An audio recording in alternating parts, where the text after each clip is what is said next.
Listen, I know I gave a shout out, what, 3 years ago, to all the women out there who had their baby with no epidural, no medicine, no nothing.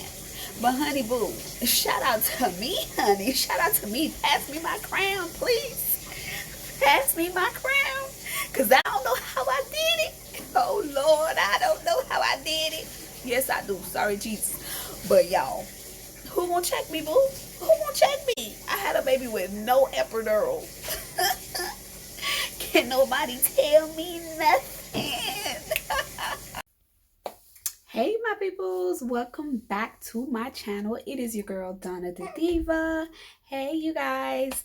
Okay, so today I wanted to give you guys my labor and delivery story, but I'm going to break it up into two parts. So I'm going to start off like in the beginning, like what I was doing. Okay, when I woke up in the morning, I started to feel it, what I thought was Braxton Hicks, but I realized that later on, like within the next hour or so, I woke up like around what, 10 a.m. I was off that day, and I started to feel Braxton Hicks, and then like an hour later it was too much, and I was like, this cannot be Braxton Hicks, this feels so weird. So I was like, maybe because I'm getting later in the pregnancy or whatever. So when I did wake up, I started to do my little countdown, like that's my baby, you guys, here, by the way. Oh, and by the way, excuse the mess in the background that's happening that you guys might end up seeing. I did move, so yeah. But anyways, so I decided, you know what, since this don't feel like Braxton Hicks, let me start doing a countdown business, because you know when they say it's certain minutes apart. I knew for a fact it was too early to start counting down, but I figured I'll just start it. And of course, it was a waste of time, because they was way too far apart, and you know you're not really ready to go to the hospital then. As time progressed, like around, let's say, 2 4 hours later, I was feeling the same thing, and the time was just fluctuating, which is weird because the closer you get to having your child or giving birth, you start to feel the time start to go slower. So I'm counting the time, you know, like, okay, if you started 7 minutes apart, the contractor was 7 minutes apart, then they gradually get 5 minutes, 3 minutes, then you know, okay, it's time for you to start going to the hospital.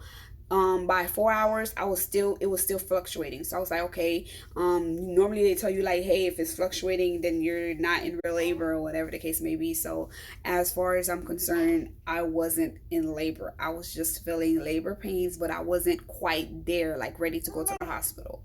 And of course, I didn't want to show up at the hospital too early and then get sent back. There's COVID. Hello. I didn't want to have to expose me or the baby and then keep going back and forth, because I would have to go into the emergency room where everybody is. So I was taking precaution by not going in early, anyways.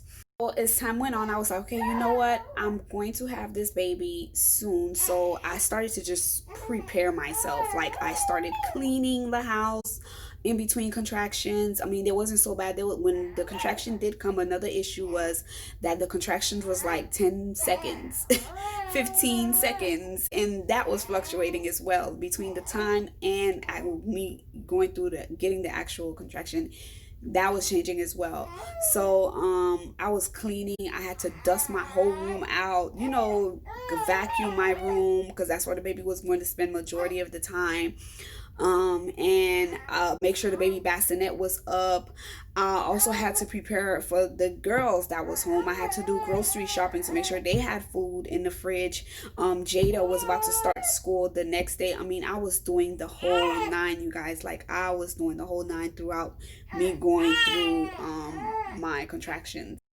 As time went on, I started to notice that the contractions were a little more intense, but the time frame and everything else was the same. Like, it'll be 7 minutes apart 1 minute, 5 minutes apart the next minutes, and then I have one will which like 1 minute apart. It was just everywhere. So it's like I couldn't keep time. And in my mind, I'm like, you know what? I'm not ready yet. Maybe I'm just one of those people who's going to be going through labor for a whole 24 hours and some change. Who knows? 2 days. But that's what I thought, because I had two kids and I knew what it was like, and I knew the timing, like, you know, was not fluctuating as much, especially when you got closer to delivery. So I was a little confused, and I was just like, what is going on? What do I need to do? And I'm just like, you know what? let me start a timer. Like it was what, midnight now. At this point, I put the girls to bed. Still trying to, I was trying to figure out to send them to my friend house or not, but I made this decision to stay after a while. I made the decision to stay, and my friend stayed with me and was like, you know what? If the contraction continue, then before I go to work, I'll just bring you to the hospital or bring you to your friend house instead of staying in the house by myself.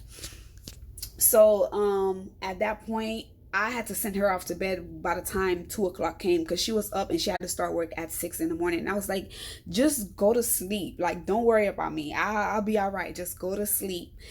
So by then I had all my little special ingredients, I wish I knew the name of the thing that I made. It's okra. Okra. Yes, okra, you guys. So I have boiled some okra because it's slippery, it's slimy. And I'm like, you know what? I need this baby out in 2.5 seconds. So I was like, okay, I'm gonna make me. So I boiled it with some, what it was, with some vegetables. Like I didn't want to have to swallow it. I just enough to give it flavor. I boiled it with something. I think it was some chicken or a little piece of sausage or something like that. And I boiled it up and it was slimy as hell. And I tore it up because I wanted this baby out like this. Okay, so I ate that. I boiled it, made it, whatever, and then the rest, before I even put the seasoning in it, I took a little water out, rubbed that sucker on my belly. I just did what I had to do. So I was like, you know what? I should be fine. And by the time like 2 o'clock came, I told my best friend to go to sleep. She went to sleep. The girls was asleep, and I was just in the living room, just in excruciating pain. And I was like, the timing is off. This baby's not coming. I cannot go to the hospital right now because they're going to send me back. So what's the point of me going?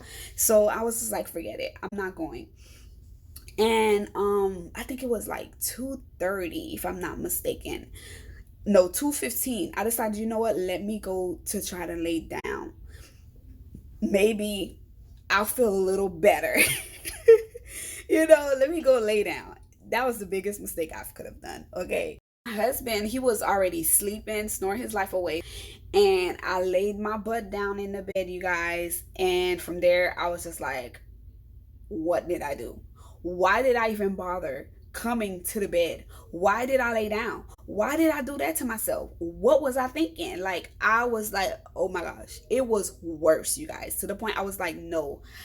It literally just rung a bell in my head. I was like, I remember when I was pregnant with Jada, they told me with every contraction, her heart kept stopping, which is why I had to have a C-section. So in my mind, I'm like, you know what if something is wrong with my baby? Like, because obviously the timing is off. So at that point, I got off the bed, I went to go use the restroom, and I honestly felt like I had to poo.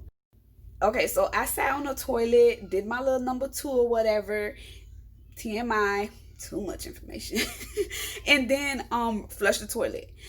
As I was leaving the bathroom, I felt like I had to sit on the toilet a little longer, so I went and I sat on the toilet again, and that's when my mucus plug came out. I said, oh shoot, it's time to go. Because I remember for Jada, I don't remember seeing my mucus plug for Destiny, but I definitely remember for Jada, because Destiny, I was in the hospital, so they saw everything. I didn't get to like experience all of that. But for Jada, I remember going to the toilet and then my mucus plug came out, so I know exactly what it looked like. So when I sat on the toilet and it came out, I started to inspect it, and I was like, that's my mucus plug. So I literally was like, it's time to go. It's time to go. And literally, it's like when my mucus plug came out, it was more intense to the point I had to just keep stopping. However, I can't say I was in like pain to the point where it was bad. I mean, you know how some people, they go through their contraction and their contraction is like what, 5 minutes apart, and then when the contraction do come, it's like 2 minutes long. I didn't go through that, you guys. I kid you not. My contractions was like 10 seconds,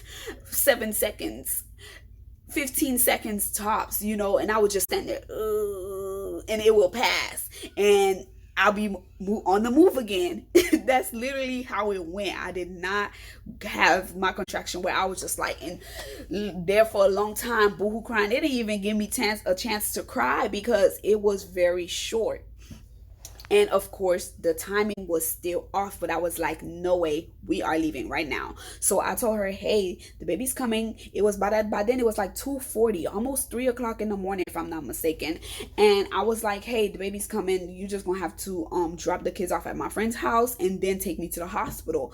So my best friend helped me wake up the girls. We put the girls in the car. My hospital bag was already ready to go.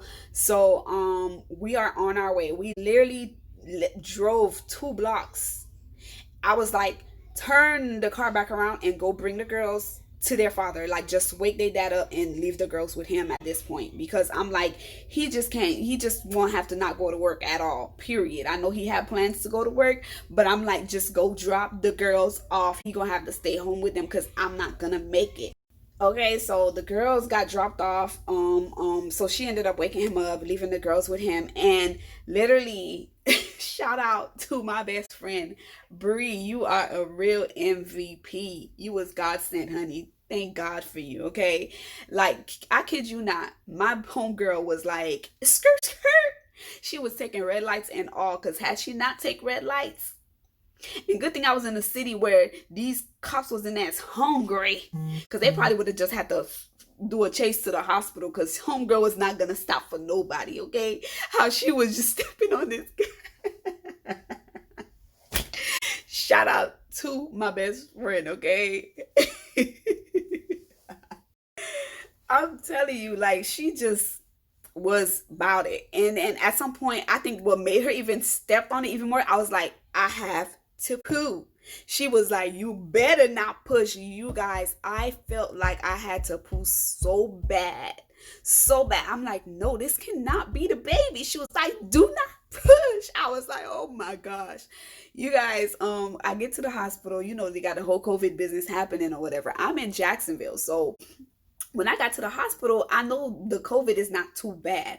I knew exactly where to go to the women's center, but I thought the emergency room was right there as well. Wrong. So when we got there, it was time for me to get out the car. I couldn't even walk. There was no security inside. You know how you be seeing them in those little carts, them little there's a golf cart. I didn't see no security inside, nobody inside to even help us. So we had to walk. Walking through the contraction, at some point I had to lean on her. I had to hold her so tight because it was so bad. And as soon as it stopped, I said, let's go. Like, as soon as the contraction stopped, it was like if we could be a fast forward button and y'all was watching us on the screen, y'all would have seen how fast we was trying to move. Mind you, meanwhile, she's still holding me because I felt like the baby head was like down there. Oh my God. So you guys, it was just so crazy. Like, so we finally get to the door. We ring the bell. We don't see. First of all, we didn't see nobody. It was like a dead zone. It was like, nah, boo, COVID is outside. The hospital is closed. That's exactly what it looked like. We didn't see nobody, no security, nobody being relieved from their shift outside walking to their car. Nobody. We rung the bell. Nobody. It was another door next to the women's center. We went to over there thinking it's the emergency room. We ring the bell. Nobody. We knock, ring the bell. I said, bump this. It was a bench outside. So I was like, you know what? That bench, that's where I'm going to have my baby. Get that bench ready for me. I'm about to have the baby there. So I'm like, oh my gosh, some of it. I went back to the door by the women's center and I'm like knocking on it. I'm like, oh my gosh, open up. I'm making all type of noise outside. I'm like yelling, open the door. I'm just loud, like. And then my friend was like, she started ringing the bell, start knocking. And then eventually somebody poked their head out and was like, what the hell? So when the lady saw me screaming outside, she opened the door for me and we just walked right in. I was like, we having a baby. The lady was like, you know what? But I guess she looked at me and was like, it's happening now. Literally, I can see that. So she just told me where to go. We followed it. We went up on the elevator. By the time we reached up there, the lady saw me and was like, she saw me like in distress. Like, I was like, oh my gosh, like I couldn't take it. So she asked me, how many kids do you have? I told this lady, this my third child. The lady was like, sit down. She already had the wheelchair right there. She said, sit down. I said, I can't sit down. When I sit down, it hurt even more. She said, sit down. Let me tell y'all, if I was being really, really hard-headed, I probably would have had that baby in that hallway had I listened to that lady. So I sat down. I pushed myself to sit down. It hurted so bad. The lady told me, she even had time to put my feet on the thing. She said, put your feet up. I put my feet up and she was just through the hospital. She brought me in the room. She was like, one of the nurses from that side that was already waiting there, she gave me a gown. She said, okay, put this gown on and get on the bed. So the lady, she thinking, okay, nonchalant, put it on, get on the bed, my behind, wait for a contraction to pass, and as soon as it passed, I put the gown on. I got on the bed. As soon as I got on the bed, all I heard was pop. You guys, my water broke, and it's like the water broke and the baby came out at the same time. The ring of fire was lit. I had to keep my legs open, and my body was in shock. I was in shock. So it was so hard for me to scream for help because the lady already left the room when she gave me the gown to change. So I'm on the bed like, help. And I'm like, oh shoot, Donna, you gotta do better than that. You gotta suck it up, sis. I had to suck it up. And everybody and their mama heard me that day, okay? They heard me. Because all I heard was stump, stump, stump, stump, stump. Like, it was like everybody was coming to my room. It was like the fire is in this room and it needs to be put out in that room. Run. Bring the hoses. Guys, like, they came running to my rescue. Like, shout out to those nurses because they was the best. The best, okay? Like, they was the best. So by the time they came in, they was like, okay, Carl, is her doctor here yet? You know, you hear all the commotion and I'm just like, it burns. It burns. Like it was burning. I was just like, soon as they walked in, the first thing I said is, give me my epidural now, please. Now the lady who laughed, she looked, she said, there's no epidural, it's too late for that. You know what I mean? She ain't laugh, but like her facial expression when she looked at me and said it, I looked at that lady like, that's when I broke down. Like the whole time I wasn't really crying, but when she said that, I was like, no, why are you telling me this? I was so dramatic at that point. It was ridiculous. That panic business was lit. I was so sad and so frustrated and so angry when I heard that. I was like, this lady is trying me right now. Like, are you kidding me? She was like, you just going, the nurse, one of the nurses came and talked to me. She was like, you just gonna have to push. You got this, mom. And they was just like cheering me on, trying my their best to make me feel better. And I was just like, this is the most sad news I've ever heard in my life. Here I was a couple years ago, 3 years ago, sitting down telling people, like, I don't know how the hold on. 3 years ago, I sat down and gave a whole shout out to the women out there who had their baby with no epidural, and I'm over here saying I don't know how they did it. And here I was about to find out. Oh Lord, I did not want to find out. But all in all, y'all, it wasn't so bad. It wasn't as bad as I thought. It's the ring of fire that gets you.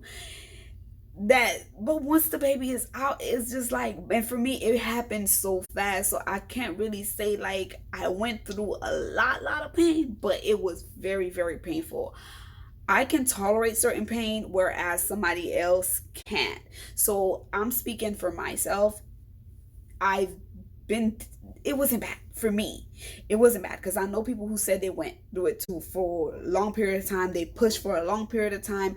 And I kid you not, I felt like my okra worked because that baby came slipping right out like bram, you know. Now, I ain't saying to go out there and go chow down on some okra before delivery or before birth. It has not been doctor proven. You know, my friend told me about it, and I kind of believe it because I ate it. It was very slippery, and I was like, you know, I'm finna eat it too in the name of Jesus. So now don't say I sent you to go eat okra before you had a baby.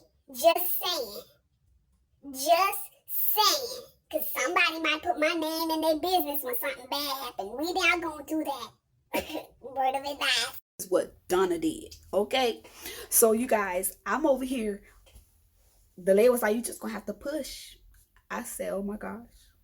So she was like, push, mom. I was like, I don't feel like I have to push now. I'm just feeling the burn. She was like, okay, whenever you feel you have to push, just push. She was like, where's the doctor? Where's the doctor? The doctor's not here. So all I heard the lady saying, well, her doctor's not gonna get paid today because that baby coming out. I was like, you damn Skippy is coming out. We're not waiting any longer. This ring is lit. It's on fire. Hello. So as soon as I felt that push, so she was like, whenever you feel like you gotta push, just push. And at that point, I looked around the room and I realized my best friend is not here. Like, where is my best friend? Hello, where's my baby mama? Like, excuse me. So I was like, Brenda. I was like, Bree, I'm over here calling out my best friend name, okay? Just screaming out, and the lady was like, who is that? I was like, my sister.